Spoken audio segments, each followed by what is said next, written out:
Well, that was certainly a very entertaining game. The Golden Knights defeat the Tampa Bay Lightning 3-2 in the shootout Saturday night to finish off their four-game road trip on the southeastern United States against four of the best teams in the league. They beat the Capitals, they lose to the Hurricanes in overtime, they lose to the Panthers in regulation, they go to overtime and the shootout with the Lightning, and they win. So they get 5 out of the available 8 points. An overall successful road trip for the Golden Knights. Let's go over some of my takeaways for the game, and we're going to start with the obvious one here. What a game.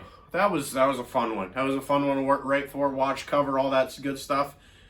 It was a pure entertaining game. The Golden Knights played really good for the first 2 periods, but still the Lightning had a lot of good chances. Robin Lehner had to be great all through the night. Peter DeBoer, post game says that Lehner is best player on the team, and I certainly agree with that statement. He'll be another one of our takeaways here. Spoiler alert, but just overall, a fast-paced, entertaining overtime. The overtime was insane.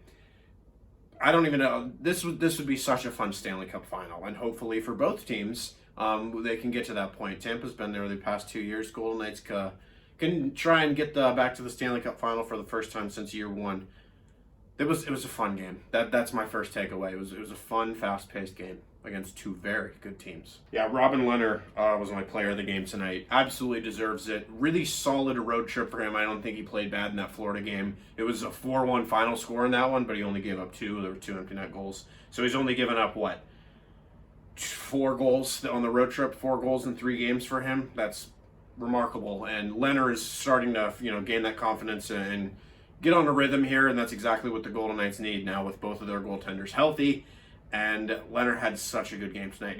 25 saves isn't, the most in the world, but he had to make some high-quality saves against Stamkos, against Killorn, Palat, Reilly. Ross Johnston had a really good game tonight for the Lightning. He made a save in overtime when he was on his belly. Lehner had a solid game, and without him, the Golden Knights would have lost tonight. Let's talk about the other very solid and bright spot for tonight's game, and that is the fourth line of now Keegan, Kolesar, Brett Howden, and William Carrier. So, what was it? The first time I did one of these videos, we were talking about how great the fourth line was with Michael Amadio, Nolan Patrick, and Brett Howden. That's a completely different line now, but it seems like no matter who Peter DeBoer puts on that fourth line, they are going to have a solid game, and I don't know if that has to do with line, combinations and lineup matchups like on the ice.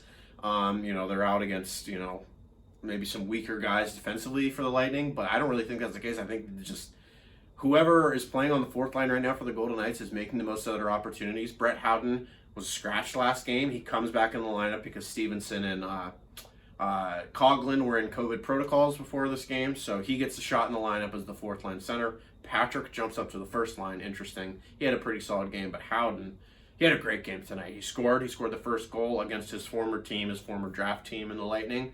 And then William Carrier also scores. It is Carrier's goal. That goal kind of went all over the place with who actually got it, but it's officially credited to Carrier. So 2 goals from the fourth line tonight. I don't know how you want to classify a shootout goal, but essentially all the goals scored tonight for the Golden Knights were from the fourth line. It's a shootout goal, so I guess it counts, but it doesn't. And that's really good for the Golden Knights heading forward. It shows their forward depth. It shows that, players are making the most out of their opportunities, and I think Brett Howden needs to stay in the lineup now. Reilly Smith can't score, and I feel kind of bad for him because he's getting the chances. Tonight who was it? He drilled Sergachev, I want to say, in the side of the head with the puck. Man, he was fine. Sergachev was fine. I think it was Sergachev. Hit him right in the temple. No bucket there.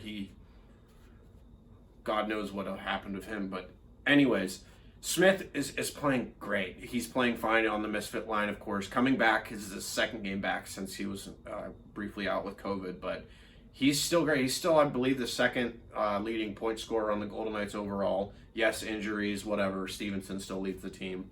But he needs to score here. I think it's 1 goal in at least 20 games now for him.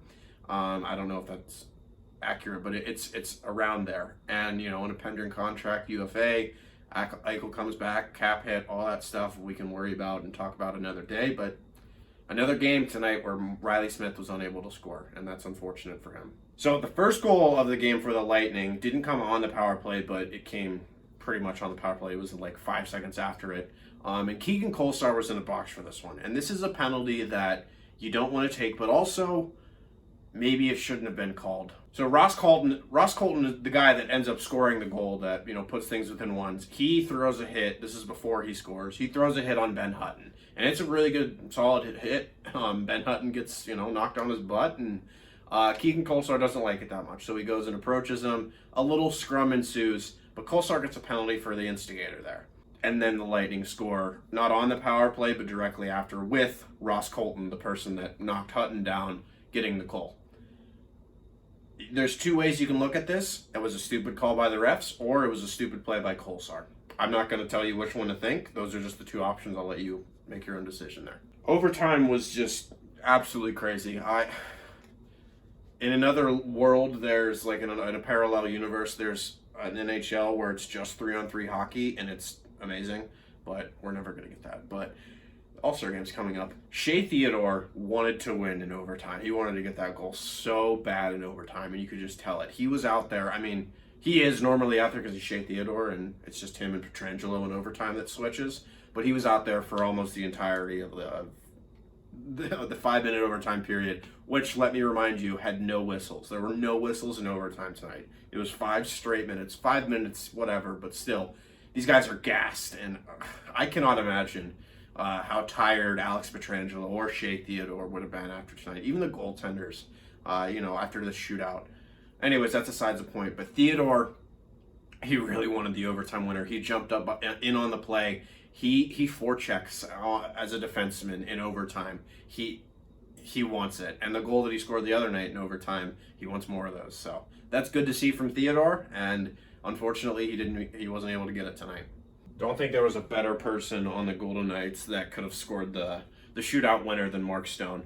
Mark Stone, when he scores a goal, and a big goal, is expressive Mark Stone. He's a hoot to watch.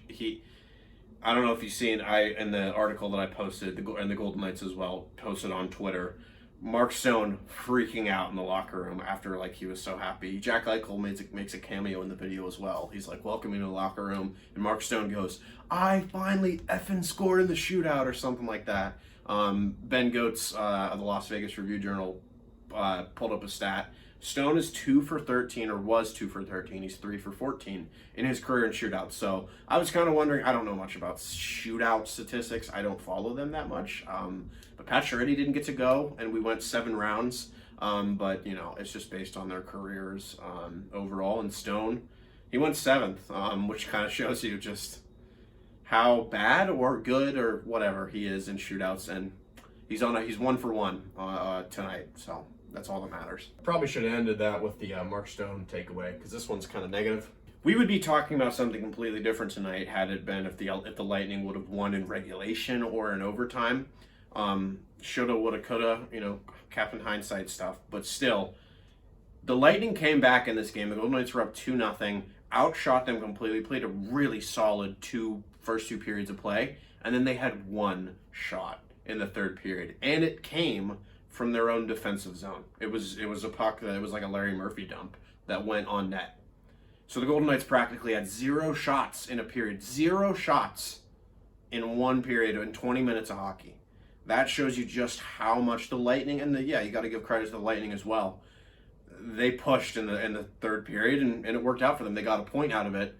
But we'd be talking about a completely different game, because if the Lightning were to win this, which they didn't, but I was honestly going to be like, wow, they're going to blow this, even though Lehner is having an amazing game. And yeah, it is what it is. The Golden Knights did not show up in the third period, and that's something they need to fix. Play a full 60 minutes, the cliche statement, whatever you want to call it. But that'll do it for this one. The Golden Knights are off for a while here, 2 days, 3 days, 2 days. And then they play the Buffalo Sabres at home, and then there's the All-Star break. So Alex Tuch will return for that one. Peyton Krebs will return for that one. That's on Tuesday.